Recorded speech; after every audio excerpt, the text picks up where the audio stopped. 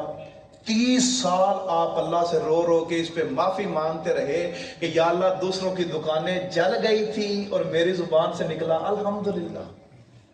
30 سال اس پہ اللہ سے توبہ کرتے رہے. آج ہم دوسروں کا نقصان دیکھ کے کیا کیا کہتے ہیں. یہی چیزیں ہیں ہمارے اندر. آج ہماری توبہ بھی وہ توبہ نہیں ہے.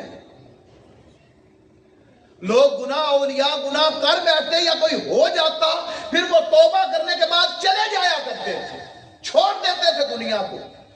ان کی طلب پھر خدا کی رضا ہو جاتی تھی. حضرت فضیل بن عیاض آپ نے جب توبہ کی, توبہ کرنے کے بعد آپ نے اپنا گھر بار سارا کچھ چھوڑ دیا. اس وقت آپ کا بچہ تھا چند مہینے کا. آپ نے توبہ کی, چھوڑ چھاڑ کے آپ چلے گئے جنگل میں, اللہ رب العزت کی عبادت میں مشغول ہو گئے. 17-18 سال بعد آپ خانہ کعبہ میں حج کے لیے تشریف لے آئے. جب حج کے لیے تشریف لے آئے تو اسی سال آپ کا بیٹا بھی وہاں حج پہ آیا ہوا تھا. دوران طواف آپ کا بیٹا آپ کے سامنے آ گیا. اب آپ تصور کریں کہ 6 ماہ کا بیٹا چھوڑ کے بندہ گیا ہو اور 18 سال کا جوان ہو کے بیٹا سامنے آ جائے یکدم. پہلی نظر پڑی, اللہ رب العزت سے دعا کی یا اللہ یا اسے اٹھا لے یا مجھے اٹھا لے. اللہ اکبر. اسی وقت موت آئی اور بیٹے کو خدا دے. آپ کے ساتھ جو لوگ تھے انہوں نے پوچھا یا حضرت یہ کیسے, یہ کیوں؟ تو آپ نے فرمایا کہ میں نے 18 سال لگا کے اس رب کو راضی کیا ہے, اس کی محبت حاصل کی ہے, اور میں نہیں چاہتا تھا کہ میرا جوان بیٹا سامنے آئے اور ذرا سی بھی اس کی محبت کی طرف پیدا ہو اور اس کی محبت میں خلل آ جائے. مجھے ایسی کسی اور کی محبت نہیں چاہیے تھی. میں نے اللہ سے دعا مانگی مولا یا اسے اٹھا لے یا مجھے اٹھا لے. اللہ نے اسے اٹھا لیا. اور آج ہم لوگ کہاں پہ کھڑے ہیں؟ آج ہماری توبہ کہاں پہ کھڑی ہے؟ آج ہمیں ہمارے گھر والے عزیز ہیں, ہمیں ہمارے آبا و اجداد عزیز ہیں, آج ہمیں ہماری بیویاں عزیز ہیں. اللہ قرآن میں کہتا ہے قل ان آباؤ, اے محبوب انہیں فرما دے کہ تمہارے والدین, تمہاری اولاد, تمہاری بیویاں, تمہارے وہ مال جنہیں تم بڑا خوب کماتے ہو, تمہاری وہ تجارت جس کے جانے کا تمہیں نقصان ہوتا ہے, ڈر ہوتا ہے, تمہارے وہ گھر جنہیں تم سجا کے رکھتے ہو, احبا الی, اگر ان کی محبت بڑھ جائے اس سے اللہ اور اس کے رسول اور اس کے دین کے لیے نکلنے سے, تو اللہ فرماتا ہے پھر اللہ کے عذاب کا انتظار کرو کہ کب آ کے تمہیں ملتا ہے. اور آگے آخر اس آیت کا یہ فرمایا واللہ لا یہدی القوم الفاسقین, اللہ فاسق قوم کو ہدایت. آج ہمیں ہر چیز کی محبت عزیز ہے مگر ہم اللہ رب العزت سے توبہ کرنے کے لیے تیار نہیں ہیں. آج ہمارے دلوں کے اندر خشیت نہیں ہے, ڈر نہیں ہے. ہم اللہ سے توبہ کیوں کریں, اللہ سے معافی کیوں مانگیں؟ آج ہم پہ وہ وقت نہیں آتا کہ ہم اللہ رب العزت کی بارگاہ میں جائیں. کتنے لوگ آپ میں سے بیٹھے ہیں جو ایک لمحہ بھی ایسا دیتے ہوں کہ دنیا و معافی کو بھول کے خدا کی رضا کے لیے چلے گئے. حضرت امی عائشہ صدیقہ رضی اللہ تعالیٰ عنہ آپ ایک واقعہ بیان کرتی ہیں. آپ فرماتی ہیں کہ ایک مرتبہ میں آقا علیہ السلام کے حجرے میں داخل ہوئی تو آقا علیہ السلام نے مجھے دیکھ کے پوچھا من انت, تو کون ہے؟ اب بیوی نہیں تھی آپ کی. تو آپ نے فرمایا یا رسول اللہ انا عائشہ. آپ نے پوچھا من عائشہ, کون عائشہ؟ آپ نے فرمایا بنت ابی قحافہ, بنت ابی بکر, ابو بکر کی بیٹی. آپ نے پوچھا من ابو بکر, ابو بکر کون ہے؟ آپ کہتی ہیں میں نے کہا یا رسول اللہ ابن ابی قحافہ, ابی قحافہ کا بیٹا. آپ نے پوچھا من ابی قحافہ, ابی قحافہ کون ہے؟ تو آپ فرماتی ہیں مجھ پہ ڈر خشیت طاری ہوئی, میں وہاں سے نکل گئی. جب آقا علیہ السلام حجرے سے باہر آئے تو میں نے عرض کیا یا رسول اللہ یہ ماجرا پیش آیا ہے. تو آقا علیہ السلام نے فرمایا اے عائشہ جب میں خدا کی بارگاہ میں ہوتا ہوں تو مجھ پہ وہ لمحات ہوتے ہیں جب میں دنیا و ما فیہا کو بھول جایا کرتا ہوں, پھر اسی کی رضا میں ہوتا ہوں, پھر اسی کے پاس ہوتا ہوں. آج ہمارے اندر وہ خشیت نہیں, آج وہ طلب نہیں ہے, آج ہم اللہ کو راضی کرنا نہیں چاہتے, اللہ کا ڈر ہی نہیں ہے ہمارے دلوں میں. آقا علیہ السلام ایک واقعہ صحابی رسول تھے, قرآن مجید کی کچھ آیات آ گئی، انہوں نے سنی تو ان کے دل میں اللہ کا ڈر پیدا ہو گیا، ہر وقت روتے رہتے، اتنا ڈر پیدا ہو گیا کہ لوگوں سے ملنا جلنا چھوڑ دیا، بات کرنا چھوڑ دیا، صرف روتے رہتے۔ حدیث ہے، کافی دن گزر گئے، مسجد نبوی میں نہیں آئے۔ آقا علیہ السلام نے صحابہ سے پوچھا، یا رسول اللہ انہوں نے اپنے آپ کو گھر میں بند کر لیا۔ آقا علیہ السلام گئے ان کے گھر تو آگے دیکھا کہ وہ گرے پڑے ہوئے تھے۔ تھوڑی دیر کے بعد کملی والے آقا نے فرمایا صحابہ کرام سے کہ ایسا کرو، ان کو اٹھاؤ اور جا کے ان کو غسل دو، کفن کا انتظام کرو، یہ فوت ہو گئے۔ اور فوت ہونے کی وجہ کملی والے آقا نے ارشاد فرمائی کہ ان کے دل میں اللہ کا اتنا ڈر اور خشیت پیدا ہو گئی تھی، اتنا روئے ہیں کہ اندر سے ان کا کلیجہ پھٹ گیا تھا، جس کی وجہ سے ڈیتھ ہوئی ہے، اتنا روتے تھے۔ آج ہماری آنکھ میں ایک آنسو اللہ کی یاد میں نہیں بہتا، اللہ کے ڈر میں نہیں بہتا۔ حدیث مبارکہ کملی والے آقا نے ارشاد فرمایا کہ اللہ کو دو آنکھیں بہت پسند ہیں، ایک وہ جو اللہ کی یاد میں رونے والی ہو، اور ایک وہ جو رات کے وقت پہرا دینے۔ پھر فرمایا کہ اللہ کو دو قطرے بہت پسند ہیں، ایک وہ آنسوؤں کے جو اس کے ڈر سے نکلتے ہیں، اور ایک وہ خون کا قطرہ جو اس کے لیے لڑتے ہوئے انسان کے جسم سے نکل کے زمین پہ گرتا ہے، پہلا قطرہ۔ اللہ کو یہ دو قطرے بہت پسند ہیں۔ آج ہمارے اندر ڈر نہیں، خشیت نہیں ہے، ہم اللہ رب العزت سے کیوں روئیں؟ ہم اللہ رب العزت کا ڈر کیوں اپنے دلوں میں مانگیں؟ ہم کیوں اللہ رب العزت سے جائیں؟ آج ہمارے اندر نہ توبہ ہے، نہ یہ چیز ہے۔ صحابہ کرام کی زندگیاں بھری پڑی ہیں خشیت سے۔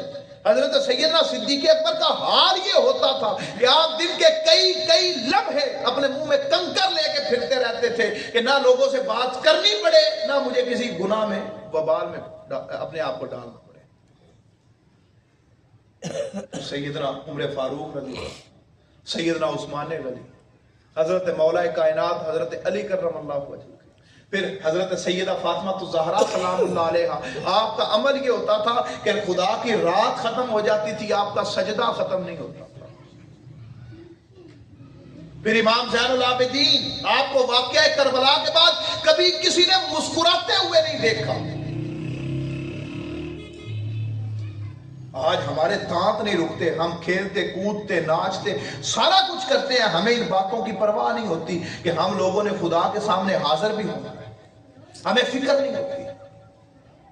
پھر خواجہ معین الدین چشتی اجمیری علیہ رحمہ، آپ کے پیر و مرشد خواجہ قطب الدین بختیار خاکی علیہ رحمہ، آپ کے بارے میں نقل کرتے ہیں کہ آپ نے 30 سال تک آسمان کی طرف سر اٹھا کے نہیں دیکھا۔ پوچھا گیا حضور کیوں؟ آپ نے فرمایا مجھے شرم آتی ہے کہ اس رب کی طرف چہرہ کروں، ساری زندگی اس کی نافرمانیوں میں گزار۔ یہ وہ لوگ تھے جنہوں نے اپنی زندگیاں اللہ کے لیے وقف کر رکھی تھی، اپنے گھر بار سب کچھ چھوڑ دیا تھا خدا کی رضا کے لیے۔ ان کی حالت یہ تھی کہ آپ نے 30 سال تک آسمان کی طرف چہرہ نہیں کیا کہ شرم آتی ہے، حیا آتی ہے اس رب سے کہ جس نے پیدا کیا اور ہم اس کی فرما برداری نہیں کر سکتے۔ پھر خواجہ معین الدین چشتی اجمیری علیہ رحمہ، آپ ایک مرتبہ ایک گروہ کے پاس سے گزرے، چند نوجوان کھڑے کھیل کود رہے تھے، مسکرا رہے تھے۔ آپ نے ان سے بڑا پیارا سوال کیا، آپ نے فرمایا کیا تم لوگ نامہ اعمال کے حساب سے گزر چکے ہو؟ نہیں۔ کیا پل صراط سے گزر چکے ہو؟ نہیں۔ برزخ کی زندگی تمہاری ختم ہو گئی ہے؟ کہا نہیں۔ کیا تمہیں جنت مل گئی ہے؟ انہوں نے کہا نہیں۔ تو آپ نے فرمایا پھر کون سی چیز ہے جو تمہیں ہنسنے اور کھیلنے کودنے میں لگا رکھے ہوئے ہے کہ جب تمہیں خبر ہے کہ موت کی سختیاں آئیں گی، نامہ اعمال تھمایا جائے گا، حساب کتاب ہوگا، پل صراط سے گزرنا ہے، جہنم کا عذاب ہے، اس کے باوجود تم ہنس رہے ہو اور کھیل کود رہے ہو، اپنی زندگیاں کہاں پہ لگا رہے ہو؟ تو آج ہمارا حال یہ ہے کہ ہم یہ ساری چیزیں